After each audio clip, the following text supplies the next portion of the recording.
শিশু নারী সুরক্ষা বিল অপরাজিতা রাজ্য বিধানসভার পাশ হয়ে গেছে, কিন্তু রাজ্যপাল বা কেন্দ্রীয় সরকার বিলে স্বাক্ষর করছে না।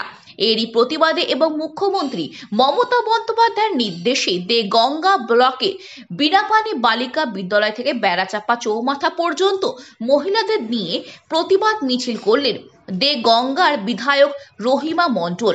এদিন প্রায় 1000 মহিলা প্রতিবাদ মিছিলে যোগ দেন।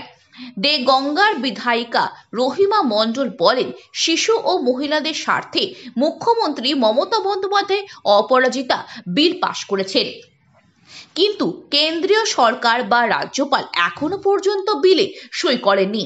এরই প্রতিবাদে আমাদের এই মিছিল।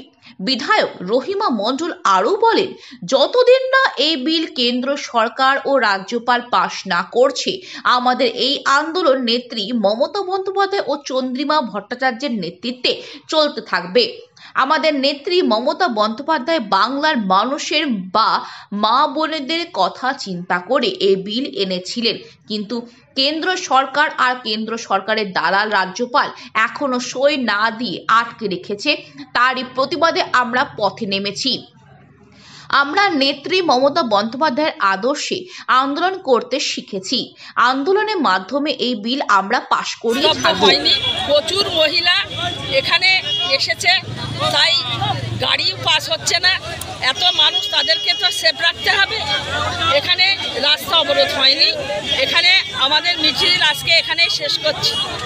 অপরাজিতা বিল পাশ করেনি এবং নারী সুরক্ষা বিল, শিশু সুরক্ষা বিল, বাংলার মুখ্যমন্ত্রী মমতা বন্দ্যোপাধ্যায় তিনি মহিলাদের স্বার্থে, শিশুদের স্বার্থে যে বিল বিধানসভায় পাশ করেছিলেন, কিন্তু রাজ্যপাল এবং কেন্দ্র সরকার তারা আজও পাশ করলেন না, সই করেন।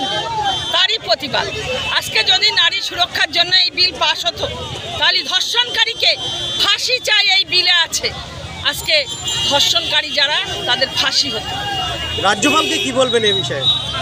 দেখুন, সে পদ্মপাল, রাজ্যপাল আর বলে লাভ নেই। আমাদের 6 জন বিধায়ক জিতে জয়লাভ করেছে, তারা শপথ নিতে পারছেন না। তিনি সফরে গেছেন, তিনি যেখানে খুশি ট্যুরে যাক, সফরে যাক, কিন্তু বাংলায় যেন আর না ঢোকে, এটাই আমরা বলতে চাই।